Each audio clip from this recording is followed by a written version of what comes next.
Muito bem, alunos do sexto ano do ensino fundamental, boa tarde a todos, ou bom dia, boa noite, você que assiste esse vídeo, não sei o horário, mas sinta-se bem-vindo à nossa aula de hoje.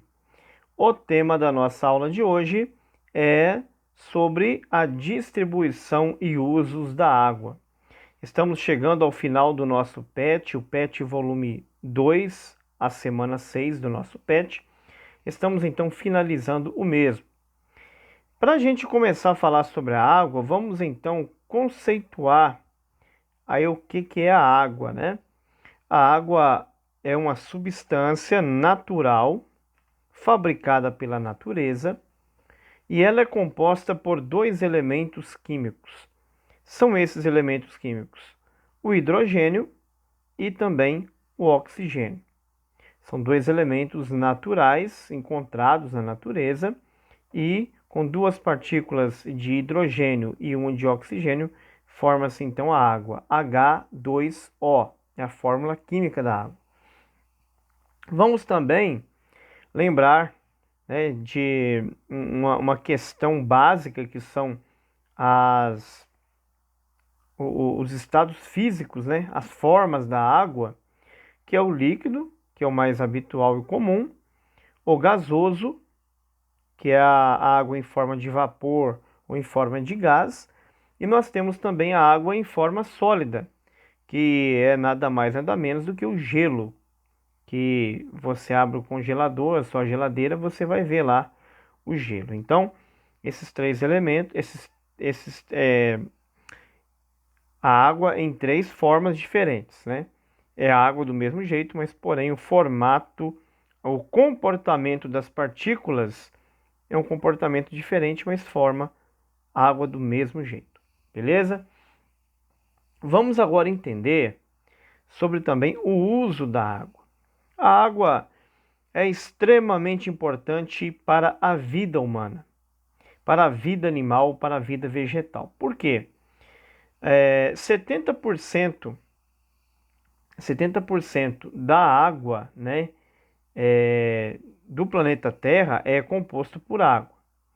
Então você imagina que de cada 100 partes do planeta Terra, 7 partes dele são compostas por água.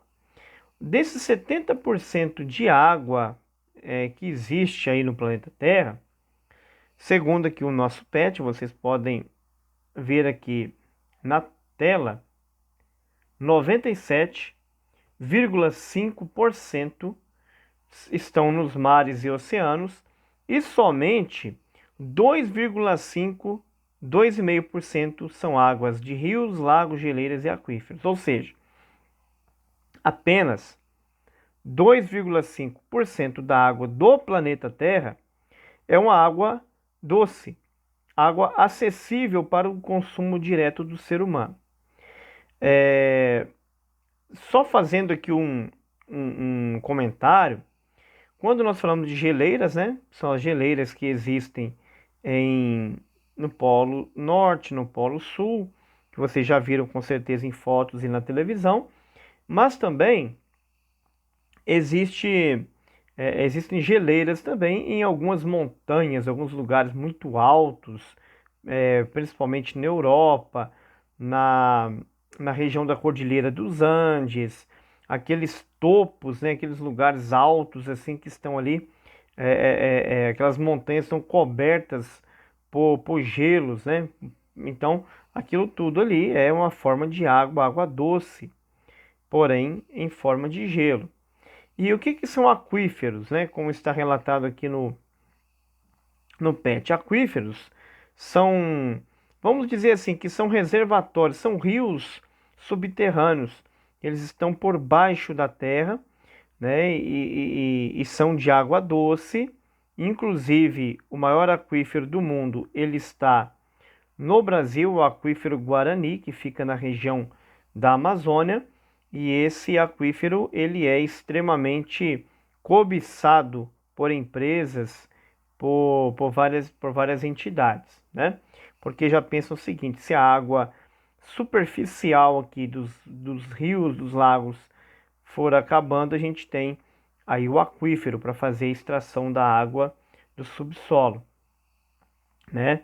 Então isso é importante vocês saberem. Mas enfim, tanto geleiras quanto os rios, lagos, córregos, tudo isso, os aquíferos são água doce, água própria para o consumo. O que acontece? A água salgada, você que já foi à praia, já pôde ter oportunidade de experimentar um pouquinho da água salgada, a água do mar, e você viu que ela é bastante indigesta, que ela não é bacana, você não consegue, você pode até beber ali a água do mar, mas que ela não vai te fazer bem, não vai não. E você pode observar, quando você sai da água, você pode observar que você sai, depois que aquela água seca, né? Você pode ver que você fica cheio de sal, correto? O seu corpo, sua pele, a sua roupa fica totalmente cheia de sal. Por quê? Justamente por causa disso, da concentração de sal nessas águas de mar e oceano, beleza? Então, por isso que torna difícil o consumo dessa água. É impossível? Não, não é impossível você consumir a água salgada. Entretanto, existe um processo de dessalinização, um processo de purificação, de filtragem dessa água, mas ele é um processo muito complicado, ele é um processo muito caro também, certo? Então, por isso torna-se muito difícil. E por isso também, por existir essa dificuldade, né, nesse processamento de transformar a água do mar, água salgada em água doce, que surge essa preocupação de nós economizarmos a água e termos um bom uso da água. Porque, caso contrário, caso o ser humano vá desgastando os rios, os lagos, né, e essa água doce vá acabando, vai ter que partir para a água salgada. Aí vai ser o problema. Tem jeito? Tem. Vão conseguir fazer? Vão. Vão conseguir purificar a água? Sim. Mas e o preço dela? Imagina só, se o processo é caro, vocês acham que as empresas, os governos vão fazer isso de graça? Claro que não. E essa conta de água que hoje, talvez você que mora no perímetro urbano, você, né, pode olhar lá a conta de água, ela é paga todo mês, ela vem 20, 30, 50 reais, ela pode vir muito mais cara no futuro, caso tenhamos que usar a água dessalinizada. Fora também o outro problema que enfrenta-se da captação dessa água do mar, porque a água, aqui nós temos até no... Eu estou mexendo com o computador também junto, né, gente? Então nós temos aqui, ó, uma demonstração, né, de como aqui que a água ela é usada, né, e tudo. Isso aqui, ó, é a água do rio, é a água dos rios que são utilizadas aqui. Agora você pensa bem, se o rio que tem na nossa cidade, que abastece as cidades, imagina se esse rio secar, e é fato que muitos rios estão secando. É fato que muitos rios estão perdendo volume. Ah, professor, mas lá no Amazonas, lá está acontecendo, né, que o rio lá subiu demais, subiu 29 metros. Opa, peraí, vamos entender o seguinte. Há casos e casos. Lá está acontecendo isso. Mas no Sudeste, em contrapartida, nós temos um período que? Um período de seca. É um período que as chuvas são escassas. Então, enquanto lá tem água demais, aqui tem água de menos. E aí eu pergunto para vocês o seguinte: como que faz para transportar a água lá do Rio Amazonas da vida, lá do Rio Negro, lá do Rio Solimões, e trazer essa água, por exemplo, para o Sudeste? Como que faz a transposição de um rio? Ah, o Rio São Francisco, olha a dificuldade que é a transposição. O que é transposição? Tirar a água de um determinado ponto, desviar o curso do rio para que possa ser usada essa água em outros pontos do país. É muito difícil. Então, se já é difícil fazer a transposição de um rio, você imagina usar a água dessalinizada, como que vai reservar essa água, como que vai transportar essa água até as cidades. Então, são casos práticos, são casos fáceis da gente entender, tá vendo? Por isso, tem-se que cuidar da água. Como que cuida da água? Aí, beleza. Depois vocês olham com o tempo, né? Isso aqui, ó, essa ilustração aqui da ANA, Agência Nacional da Água, né? De Águas do Brasil, é um órgão do governo. Mas vamos aqui então no texto, porque nós temos aqui algumas situações um pouco complicadas. Por exemplo, nós já sabemos que alguns pontos do globo do planeta Terra recebem mais chuvas. Por exemplo, quanto mais próximo à linha do Equador, isso aí a gente vai ver depois em latitude e longitude, mas quanto mais próximo à linha do Equador, maiores são a concentração de chuva.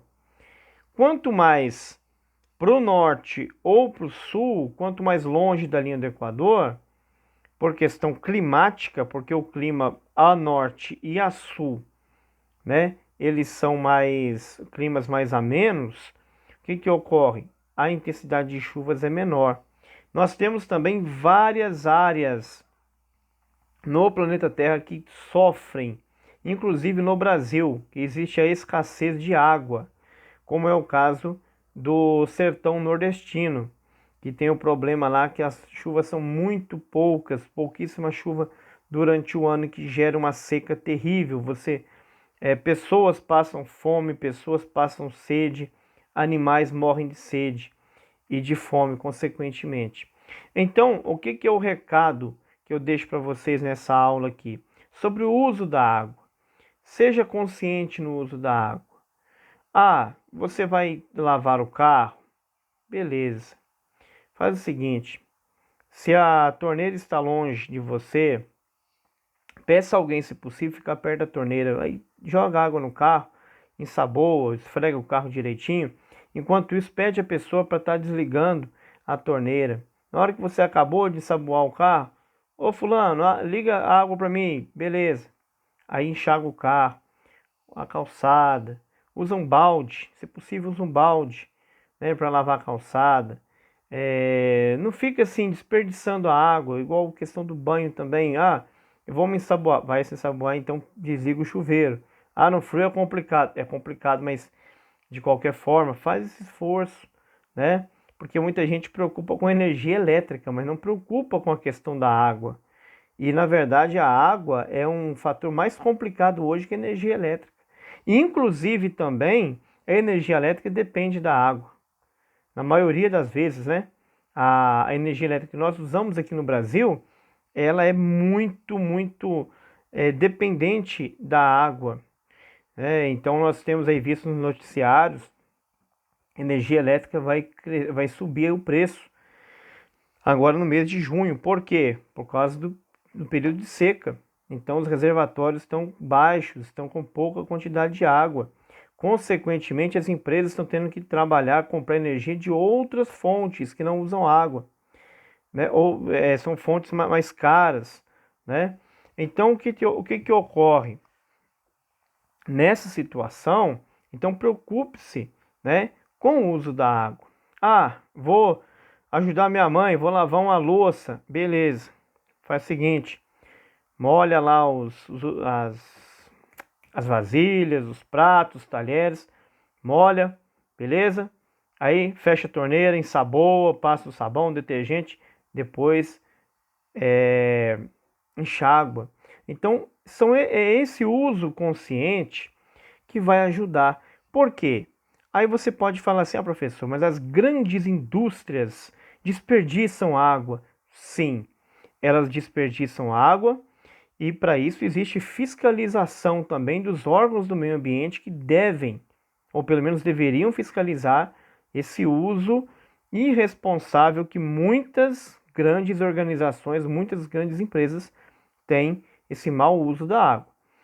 Mas cabe aos órgãos governamentais do governo federal e estadual estarem fiscalizando isso, ou talvez até municipal. Entretanto, se nós, que somos 210 milhões de brasileiros, se cada um de nós tomarmos conta do uso consciente da água na nossa casa, se na família seja uma pessoa, 2 ou 10 naquela casa, se cada um tiver a responsabilidade, o uso consciente da água, nós com certeza vamos evitar muito sofrimento e muito prejuízo financeiro, muito prejuízo de fome, prejuízo de sede, de problemas sociais relacionados à água.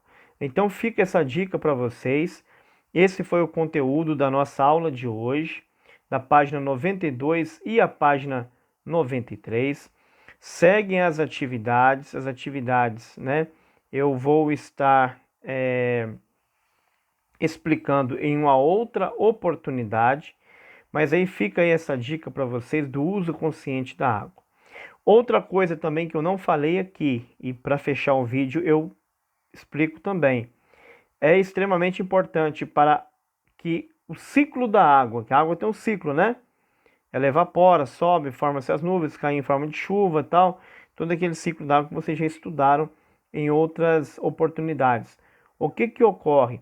Esse ciclo da água, ele depende extremamente da quantidade de áreas verdes, de áreas de floresta. Quanto mais desmata-se, mais problema gera no ciclo da água. Lembrando que semana passada nós vimos aí a questão dos deslizamentos de terra, né, dos problemas gerados pela falta da cobertura vegetal. Mas também esse problema do ciclo da água, das chuvas, isso tudo está envolvido aí na questão do florestamento ou do desmatamento.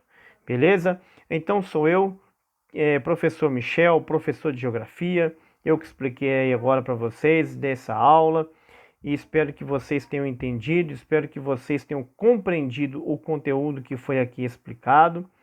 E numa próxima oportunidade estarei explicando as atividades também, num outro vídeo, beleza?